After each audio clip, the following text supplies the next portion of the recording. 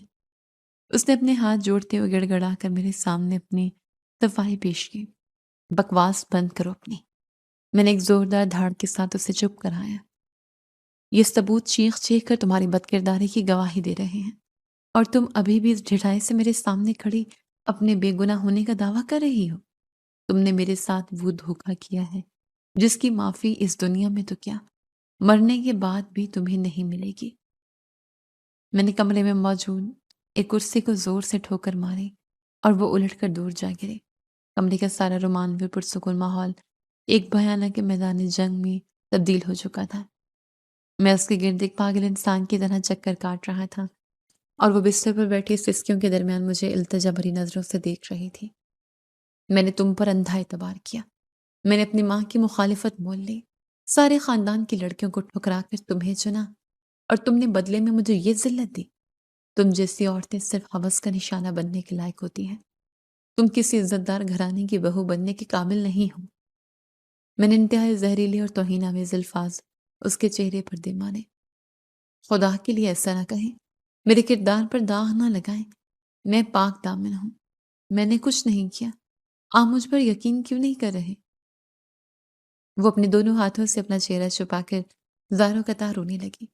یقین اور تم پر؟ میں نے ایک زہریلا کہکا لگایا جو کمرے کی خاموشی کو چیرتا ہوا گزر گیا۔ تمہارے چہرے پر لکھی ہوئی معصومیت اور یہ شرم و حیا سب ایک فریب ہے۔ تم اندر سے اتنی ہی غلیظ ہو جتنا کہ یہ تصویریں بتا رہی ہیں۔ تم نے میری عزت کے ساتھ کھیلا ہے انوشا، تم نے دانیال کا غرور توڑا ہے، اور اب دانیال تمہیں توڑے گا۔ میں نے آگے بڑھ کر زمین پر بکھری ہوئی ایک تصویر کو اپنے جوتے کے نیچے بری طرح مسل دیا۔ میرا وجود غصے سے کانپ رہا تھا، میں اس کی کسی بھی بات پر یقین کرنے کو تیار نہیں تھا۔ میرا ذہن مکمل طور پر اس جھوٹے ثبوت کی قبضے میں آ چکا تھا۔ میں سمجھ رہا تھا کہ میں دنیا کا سب سے عقل مند اور سمجھدار انسان ہوں، اور میں نے بروقت ایک بد کردار عورت کی اصلیت پہچان لی ہے۔ آپ مجھ پر ظلم کر رہے ہیں دانیال، بنا تحقیق کے مجھ پر اتنا بڑا الزام لگا رہے ہیں۔ آپ کو اللہ کے سامنے جواب دینا ہوگا۔ اس نے اپنے آنسو صاف کرتے ہوئے ایک دکھ بھری اور لرزتی ہوئی آواز میں مجھ سے کہا، مجھے اللہ سے ڈرانے کی ضرورت نہیں ہے، تم جیسے منافق عورت کے منہ سے مذہب کی باتیں اچھی نہیں لگتی۔ میرا فیصلہ اٹل ہے، اور میں تمہیں اس گھر میں ایک پل بھی برداشت نہیں کر سکتا۔ میری آواز برف کی طرح سرد اور بے رحم ہو چکی تھی۔ وہ میری یہ بات سن کر بالکل خاموش ہو گئی۔ اس کی آنکھوں میں اب آنسوں کی جگہ ایک شدید قسم کی ویرانی اور بے بسی اتر آئی تھی۔ وہ سمجھ چکی تھی کہ میرا ذہن زہر آلود ہو چکا ہے، اور میں اس کی کوئی بھی دلیل سننے کو تیار نہیں ہوں۔ کمرے میں ایک جان لیوا خاموشی چھا گئی، جسے صرف میری بھاری سانسوں کی آواز اور اس کی دبی دبی سسکیاں توڑ رہی تھیں۔ میں نے اس کی طرف ایک آخری حقارت بھری نظر ڈالی اور کمرے سے باہر جانے کے لیے مڑا۔ مجھے اس کی شکل دیکھ کر گھن آ رہی تھی۔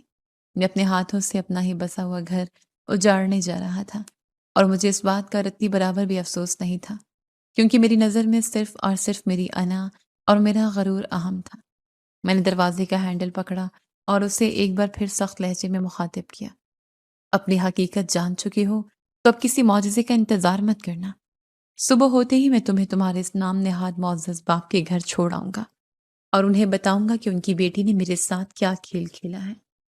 میں نے یہ الفاظ اس پر پتھر کی طرح برسائے اور دروازہ کھول کر باہر نکل گیا۔ میں نے دروازہ باہر سے بند کر دیا اور راہداری میں کھڑا لمبی لمبی سانسیں لینے لگا۔ میرے اندر کا طوفان ابھی تھما نہیں تھا۔ میں سیدھا اپنے اسٹڈی روم کی طرف گیا، خود کو اندر بند کر لیا۔ میرا دماغ سائیں سائیں کر رہا تھا اور اپنے آپ کو اس دھوکے کی اذیت سے نکالنے کی ناکام کوشش کرتا رہا۔ مجھے لگ رہا تھا کہ جیسے ساری دنیا مجھ پر ہنس رہی ہو۔ مجھے محسوس ہو رہا تھا کہ میرا غرور خاک میں مل گیا ہے، اور اس سب کا ذمہ دار میں صرف اور صرف اس لڑکی کو ٹھہرا رہا تھا جو اس وقت میرے کمرے میں ٹھہری اپنی بربادی پر آنسو بہا رہی تھی۔ رات کا اندھیرا گہرا ہوتا جا رہا تھا، اور اس کے ساتھ ساتھ میرے دل میں موجود انوشا کے لیے نفرت بھی گہری ہوتی جا رہی تھی۔ میں نے فیصلہ کر لیا تھا کہ میں اس لڑکی کو اس کی اوقات یاد دلا کر رہوں گا۔ اسے اندازہ نہیں تھا کہ اس نے کس انسان سے دشمنی مول لی ہے۔ میں دانیال تھا اور میں کبھی کسی کو اپنے ساتھ دھوکہ کرنے کی اجازت نہیں دے سکتا تھا۔ میں نے اپنے ذہن کو مکمل طور پر بند کر لیا تھا اور اگلی صبح کے بھیانک منصوبے بنانے لگا تھا۔ اسٹڈی روم کی بند کھڑکی سے سورج کی پہلی کرن اندر داخل ہوئی تو میری سرخ اور جاگتی آنکھوں میں بری طرح چبھنے لگی۔ ساری رات میں نے اسی سرد کمرے میں ایک کرسی پر بیٹھ کر گزاری تھی اور میرے سامنے میز پر وہ منحوس تصویریں اور کاغذات بکھرے پڑے تھے۔ میرا غصہ رات بھر کی سوچوں اور اذیت سے کم ہونے کی بجائے مزید پختہ اور خطرناک ہو چکا تھا۔ میں نے ایک جھٹکے سے کرسی پیچھے دھکیلی اور کھڑا ہو گیا۔ میرے چہرے پر کسی قسم کی رحم یا ہمدردی کا کوئی نشان باقی نہیں تھا۔ میں نے اپنی انا اور غرور کی تسکین کے لیے فیصلہ کر لیا تھا کہ اس دھوکے کی سزا میں اس عورت کو ایسی دوں گا کہ وہ عمر بھر یاد رکھے گی۔ میں نے میز پر بکھرے ہوئے وہ تمام ثبوت ایک بار پھر اکٹھے کیے اور انہیں مضبوطی سے اپنی مٹھی میں دبا لیا۔ دروازہ کھول کر میں باہر لاؤنج میں آیا تو گھر میں صبح کی خاموشی چھائی ہوئی تھی۔ ملازم ابھی صفائی میں مصروف تھے۔ میری نظر سامنے سے آتی ہوئی اماں پر پڑی جو مجھے اس وقت اسٹڈی روم سے نکلتا دیکھ کر بری طرح ٹھٹک گئی تھیں۔ دانیال، تم اس وقت اسٹڈی روم سے آ رہے ہو اور تمہاری یہ حالت کیسی ہو رہی ہے؟ اماں نے تیزی سے میرے قریب آتے ہوئے انتہائی تشویش بھرے لہجے میں پوچھا۔ ان کی آنکھوں میں ایک ماں کی فطری فکر اور پریشانی عیاں تھی۔ آپ کی اس نام نہاد پاکیزہ اور معصوم بہو نے مجھے اسی قابل چھوڑا ہے کہ میں اپنا سر پیٹ لوں۔ میں نے انتہائی اسپاٹ اور زہریلی لہجے میں انہیں جواب دیا۔ میرے الفاظ میں چھپے ہوئے کاٹ نے اماں کو ایک دم پیچھے ہٹنے پر مجبور کر دیا۔ یہ تم کیسی باتیں کر رہے ہو دانیال؟ آج تمہاری شادی کی پہلی صبح ہے اور تم ایسی منحوس باتیں منہ سے نکال رہے ہو۔ اماں نے اپنے سینے پر ہاتھ رکھتے ہوئے قدرے ناراضگی اور صدمے سے کہا۔ ان کے چہرے پر ابھی تک کل رات والی خوشی کے آثار باقی تھے جو تیزی سے مٹ رہے تھے۔ یہ خوشیاں اور یہ رسمیں سب ایک ڈھونگ تھا ماں، جس کا پردہ کل رات ہی فاش ہو چکا ہے۔ میں نے اپنی مٹھی میں دبے ہوئے کاغذات ان کے سامنے لہراتے ہوئے بے رحمی سے کہا۔ میرا لہجہ اتنا بلند اور تلخ تھا کہ لاؤنج میں کھڑے ملازم بھی سہم کر پیچھے ہٹ گئے۔ کیا مطلب ہے تمہارا؟ صاف صاف بتاؤ، کیا ہوا ہے؟ انوشا کے ساتھ کوئی جھگڑا ہوا ہے تمہارا؟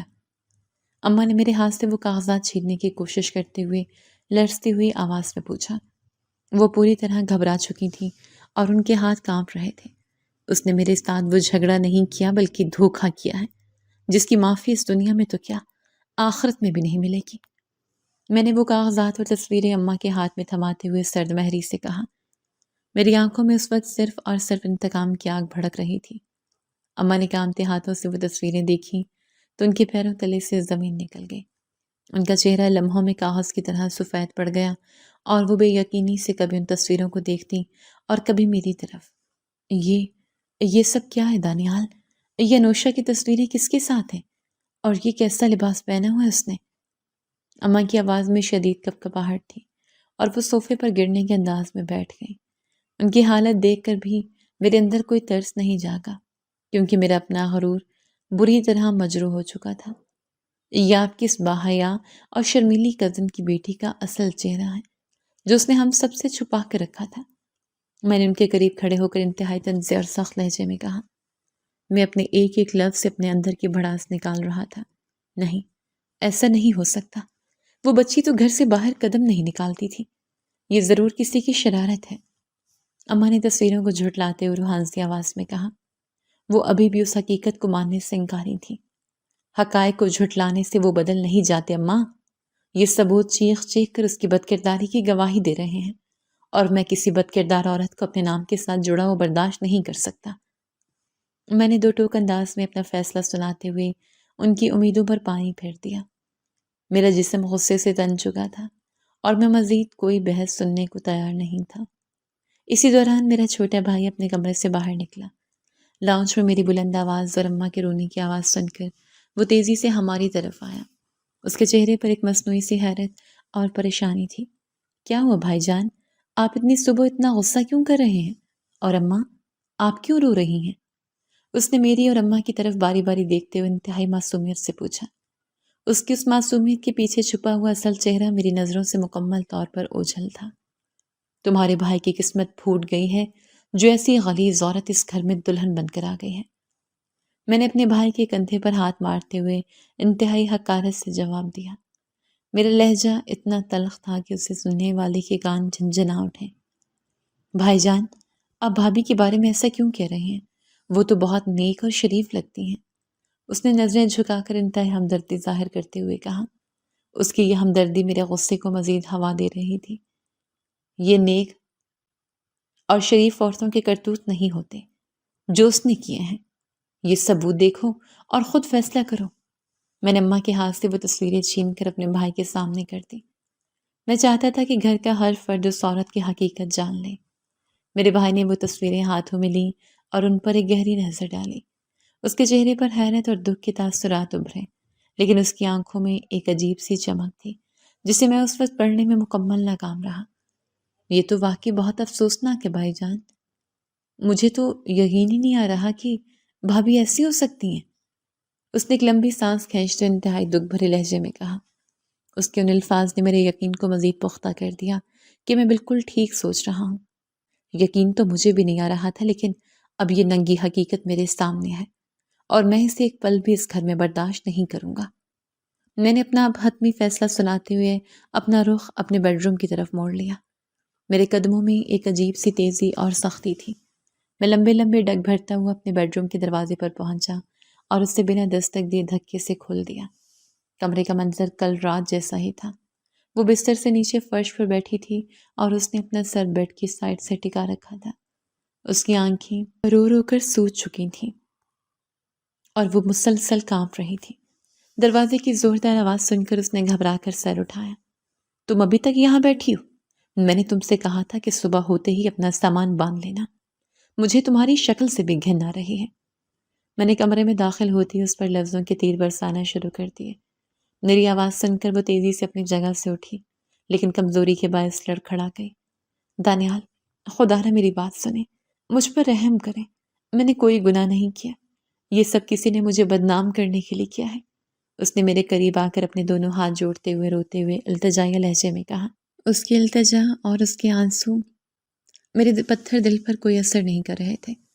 رحم اور تم جیسی عورت پر؟ تم نے مجھ پر کون سا رحم کیا تھا جب تم مجھ سے پاکیزگی کے نام پر جھوٹ بول رہی تھی؟ میں نے اس کے جڑے ہوئے ہاتھوں کو ایک زوردار جھٹکا دے کر خود سے دور کر دیا۔ میری آنکھوں سے شعلے نکل رہے تھے اور میں اسے کچا چبا جانے کو تیار تھا۔ میں نے کوئی جھوٹ نہیں بولا۔ میں پاکیزہ ہوں۔ میری روح اور میرا جسم دونوں پاک ہیں۔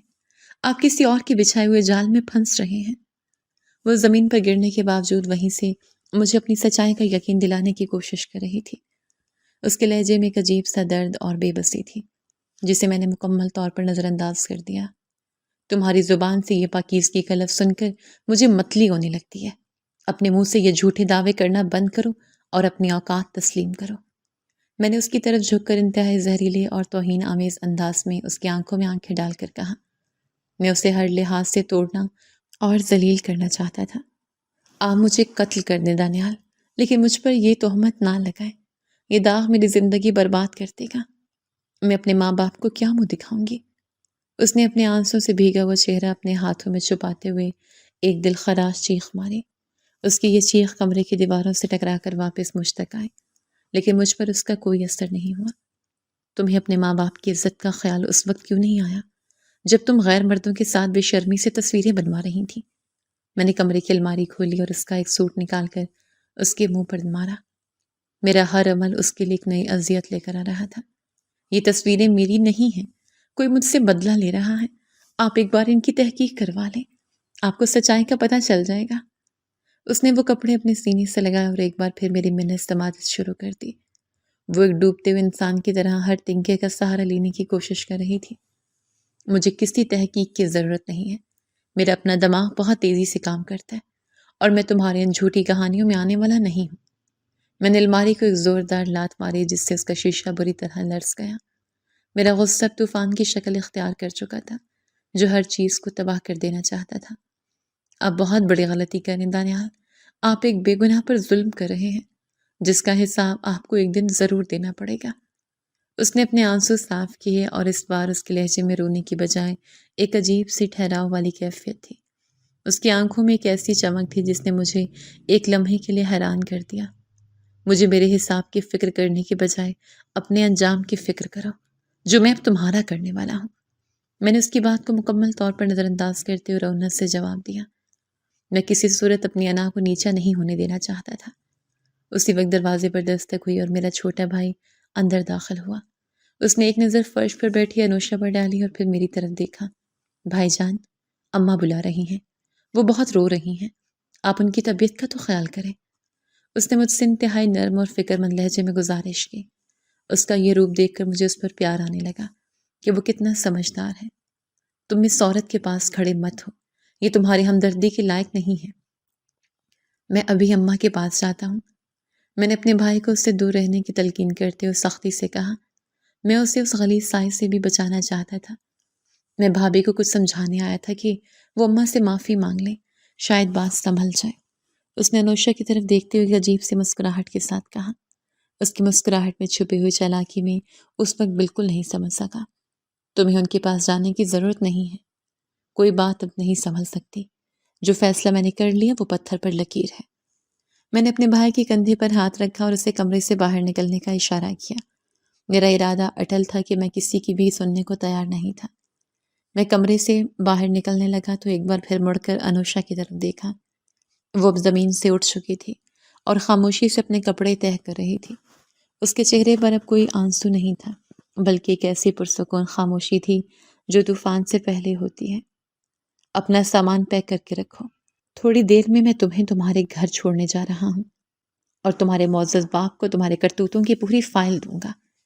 میں نے آخری بار اسے دھمکی دی اور کمرے کا دروازہ زور سے بند کر کے باہر نکل آیا۔ میرا سینہ انتقام کی آگ میں بری طرح جل رہا تھا۔ میں لاؤنج میں واپس آیا تو اماں صوفے پر سر پکڑے بیٹھی تھیں اور ان کا بلڈ پریشر ہائی ہو چکا تھا۔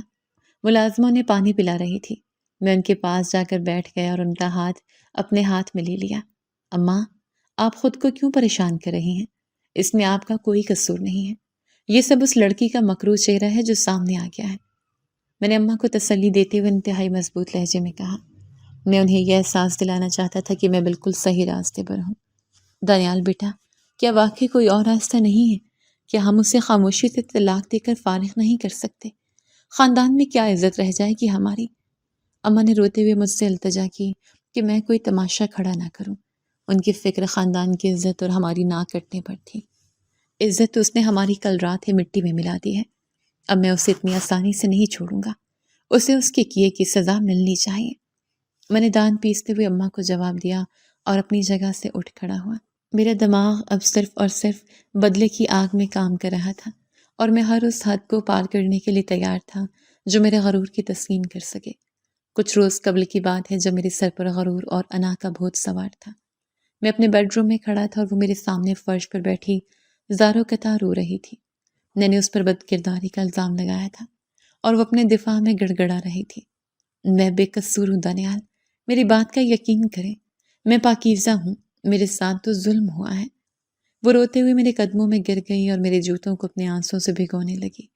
اس کی سسکیاں کمرے کی دیواروں سے ٹکرا رہی تھیں۔ تم جیسی غلیظ عورتوں کا یہی ڈرامہ ہوتا ہے۔ تم پر ظلم کس نے کیا ہے بتاؤ مجھے؟ میں نے انتہائی حقارت سے اپنا پیر پیچھے کھینچتے ہوئے تلخ لہجے میں پوچھا۔ مجھ پر الزام لگا ہے اور ظلم کرنے والا کوئی اور نہیں بلکہ آپ کا اپنا ہی ہے۔ اس نے اپنے آنسو صاف کرتے ہوئے میری آنکھوں میں آنکھیں ڈال کر بم پھوڑا۔ اس کی یہ بات سنتے ہی میرے دماغ کی رگیں پھٹنے لگی۔ میں نے آگے بڑھ کر اسے بالوں کی چوٹی سے پکڑا اور ایک زوردار تھپڑ اس کے منہ پر دے مارا۔ اگر میرے کسی اپنے کا نام بھی لیا تو جان لے لوں گا میں تمہاری۔ میں نے دھاڑتے ہوئے کہا۔ میرا خون کھول رہا تھا۔ تم بد کردار ہو، بد کردار تھی اور بد کردار ہی رہو گی۔ میں ابھی اور اسی وقت تمہیں طلاق دیتا ہوں، طلاق دیتا ہوں، طلاق دیتا ہوں۔ میں نے اسی لمحے کھڑے کھڑے اسے طلاق دے دی اور اپنا رشتہ ہمیشہ کے لیے ختم کر دیا۔ وہ جو کچھ دیر پہلے میرے قدموں میں گر رہی تھی معافیا مانگ رہی تھی کہ میں بے قصور ہوں، میرا تھپڑ کھاتے ہی اور طلاق کے الفاظ سنتے ہی ایک دم خاموش ہو گئی۔ اس کے چہرے پر میں نے ایک عجیب سی چیز دیکھی۔ اب وہ دکھی نہیں تھی۔ ایسا محسوس ہو رہا تھا جیسے وہ بہت خوش ہو اور وہ میرے ساتھ رہنا ہی نہ چاہتی ہو۔ میں نے اپنا انصاف اللہ پر چھوڑا۔ وہ میری طرف دیکھ کر مسکراتے ہوئے بولی۔ اس کے لہجے میں بلا کا سکون اور ٹھہراؤ تھا۔ تمہیں میری بات کا یقین نہیں آیا، شاید تمہیں خود پر یقین نہیں تھا۔ میرا انصاف میرا اللہ کرے گا۔ اب میرا گناہ گار کا عبرتناک انجام دیکھ کر تم خود جان جاؤ گی کہ کون مجرم ہے۔ میں نے اس کی بات کو پاگل پن سمجھ کر مکمل طور پر نظر انداز کر دیا اور اس کو بازو سے پکڑ کر گھر سے نکال دیا۔ وہ خاموشی کے ساتھ بغیر کوئی حرف شکایت زبان پر لائے وہاں سے چلی گئی۔ مجھے لگا میں نے ایک بہت بڑا مارکا سر کر لیا ہے، لیکن اصل قیامت تو تب ٹوٹی جب مجھے یہ بات معلوم ہوئی کہ وہ اپنے ماں باپ کے گھر گئی ہی نہیں۔ میرے ذہن میں موجود شک اور پختہ ہو گیا اور مجھے پکا یقین ہو گیا کہ وہ سچ میں پاکیزہ نہیں تھی۔ میں نے سوچ کر اس کا باہر کسی کے ساتھ چکر تھا اور وہ اسی کے ساتھ بھاگ گئی ہے، میرا غرور مجھے حقائق دیکھنے ہی نہیں دے رہا تھا۔ لیکن 2 دن بعد ہی میری اس جھوٹی انا کی امانت زمین بوس ہو گئی، جو معلوم ہوا کہ میرے چھوٹے بھائی کا بہت برا ایکسیڈنٹ ہوا ہے۔ میں پاگلوں کی طرح گاڑی بھگاتا وہ ہسپتال پہنچا۔ ڈاکٹروں نے آپریشن تھیٹر سے باہر آ کر مجھے جو خبر دی اس نے میرے پیروں تلے سے زمین کھینچ لی۔ میرا جوان بھائی ایک ٹانگ سے معذور ہونے کے ساتھ ساتھ ہمیشہ کے لیے باپ بننے کی صلاحیت بھی کھو بیٹھا تھا۔ وہ 2 دن تک انتہائی نگہداشت کے وارڈ میں بے ہوش رہا۔ جب وہ ہوش میں آیا اور اسے اپنی اس ہولناک معذوری کا معلوم ہوا تو وہ اپنے دونوں ہاتھوں سے اپنا سر پیٹنے لگا۔ میں نے کیوں اس کے ساتھ ایسا کیا؟ مجھے میرے کیے کی سزا ملی ہے۔ وہ ہسپتال کے بستر پر پڑا زاروں قطار رو رہا تھا اور مسلسل اپنا سر پیٹ رہا تھا۔ حوصلہ کرو، تم نے کسی کا کچھ نہیں بگاڑا، یہ اللہ کی طرف سے آزمائش ہے۔ میں نے اسے تسلی دینے کے لیے اس کے دونوں ہاتھ تھامے اور انتہائی نرمی سے بولا، میں نے تو اپنے سگے بھائی کا گھر برباد کر دیا۔ اس نے روتے ہوئے میری طرف دیکھا اور اس کی آنکھوں میں شدید کرب تھا۔ تم کیا کہہ رہے ہو؟ ہوش میں تو ہو؟ کس کے ساتھ برا کیا تم نے؟ میں نے بے یقینی سے اسے جھنجھوڑا۔ آپ کی بیوی بے قصور تھی۔ آپ کو جو کہانی اور تصویریں دکھائی گئی تھیں وہ سب کچھ جھوٹ تھا۔ اس نے سسکیاں لیتے ہوئے وہ سچ اگلا جس نے میری روح تک کو جلا کر راکھ کر دیا۔ میں آپ کی بیوی کو پہلے سے پسند کرتا تھا، لیکن میں نے گھر والوں سے یہ بات نہیں کی کیونکہ ابھی آپ کی شادی ہونی تھی۔ میں چاہتا تھا آپ کی شادی ہو جائے پھر گھر والوں سے بات کروں گا، لیکن جس لڑکی سے میں شادی کرنا چاہتا تھا اسی سے آپ کا رشتہ طے ہو گیا۔ میں ہکا بکا کھڑا تھا اور میرے منہ سے حیرت کے مارے ایک لفظ نہیں نکل رہا تھا۔ میں نے اسے بہت سمجھایا۔ میں آپ کے رشتے کا فائدہ اٹھا کر اس سے کئی بار ملنے گیا۔ اس کے گھر والوں کو اس بات کا نہیں بتایا اور صرف ایک دیور ہونے کے ناطے اس سے ملنے جاتا تھا کہ مجھے اماں نے بھیجا ہے۔ وہ اپنے گناہوں کا اعتراف کر رہا تھا اور میرا خون سرد پڑ رہا تھا۔ میں اسے دھمکیاں دیتا تھا کہ رشتے سے انکار کرتے نہیں تو اس پر احسان لگاؤں گا کہ شادی کے اگلے دن ہی اس سے طلاق ہو جائے گی، لیکن وہ تو کہتی تھی میرے لیے جو اللہ نے چنا ہے وہ بہت بہتر ہے۔ اس نے ایک لمبی سانس لی اور اپنا منہ چھپا کر رونے لگا۔ سچ میں نے اس سے طلاق دلوا دی، اس پر الزام لگایا۔ اب میرا یہ عبرتناک انجام سب کے سامنے ہے۔ وہ رو رہا تھا لیکن میرے پیروں کے نیچے سے زمین نکل گئی تھی۔ میں ہکا بکا کھڑا تھا، ایسے لگ رہا تھا جسے میں جان ہی نہ ہو۔ میں خود پاکیزہ نہیں تھا، میں نے اپنی زندگی میں کئی گناہ کیے تھے، اس لیے وہ پاکیزہ بیوی میرے نصیب میں نہیں تھی۔ اللہ کا فرمان بالکل سچا ہے کہ پاک مردوں کے لیے پاک عورتیں ہیں۔ اس بات پر پہلے بھی یقین تھا لیکن اب تو مکمل یقین ہو چکا تھا۔ میری اپنی گندگی نے مجھے ایک سچے اور پاکیزہ رشتے سے محروم کر دیا تھا۔ میں نے اس کے ساتھ بہت زیادتی کی تھی۔ بس اسی دن سے میں پاگلوں کی طرح اسے ڈھونڈنے لگا۔ اب میرا اس کے ساتھ رشتہ کوئی نہیں رہا تھا۔ میں جانتا تھا وہ مجھے ملے گی نہیں کیونکہ میں اس کے لیے نامحرم ہو چکا ہوں۔ میں نے اسے طلاق دے کر اس پر تمام دروازے بند کر دیے تھے، لیکن پھر بھی میرا دل چاہتا تھا کہ میں ایک دفعہ اس کے قدموں میں گر کر معافی مانگ لوں۔ اس کے گھر والے بھی اسے در بدر ڈھونڈ رہے تھے۔ انہوں نے مجھ پر میری زیادتیوں کی وجہ سے کیس درج کروا دیا تھا، لیکن میرے پاس پیسہ بہت تھا۔ اس پیسے کے بل بوتے پر میں ایک دن بھی جیل نہ گیا، لیکن میرا ضمیر میرے ساتھ دن رات ملامت کر رہا تھا۔ میں اندر سے ایک زندہ لاش بن چکا تھا۔ بہت دیر اور تھکا دینے والی تلاش کے بعد وہ مجھے شہر کے ایک دارالامان سے ملے۔ میں اس کے سامنے ایک مجرم کی طرح سر جھکائے کھڑا تھا۔ مجھے معاف کر دو نوشا، مجھ سے بہت بڑی خطا ہو گئی۔ میں نے تمہاری سچائی کو نہیں پہچانا۔ میری آواز میں شدید پچھتاوا تھا۔ میں نے آپ کو اسی دن معاف کر دیا تھا دانیال صاحب، جب آپ نے مجھے اس گھر سے نکالا تھا۔ اس کے چہرے پر ایک عجیب سا نور اور سکون تھا، لیکن جس رشتے میں یقین نہیں ہوتا وہ رشتہ ہمیشہ کھوکھلا رہتا ہے۔ آپ کو مجھ پر نہیں، اپنی انا پر یقین تھا۔ اس کے ان چند الفاظ نے میرے وجود کو ٹکڑے ٹکڑے کر دیا۔ میں نے جان لیا تھا کہ بد کرداری کا الزام صرف ایک لفظ نہیں ہوتا، یہ کسی کی پوری زندگی تباہ کر دیتا ہے۔ لیکن سب سے بڑا ظلم وہ ہوتا ہے جو اپنے ہی کرتے ہیں، جیسا کہ میرے بھائی نے میرے اور اس کے ساتھ کیا۔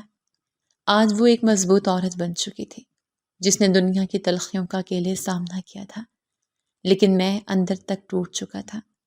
اس کے بعد میں نے ابھی تک شادی نہیں کی، کیونکہ میں کسی پاکیزہ لڑکی کے قابل ہی نہیں ہوں۔ انسان جب دوسروں پر کیچڑ اچھالتا ہے اور اپنی انا کی تسکین کے لیے رشتے توڑتا ہے، تو قدرت اس سے وہ نعمتیں چھین لیتی ہے جن کا وہ کبھی حقدار نہیں ہوتا۔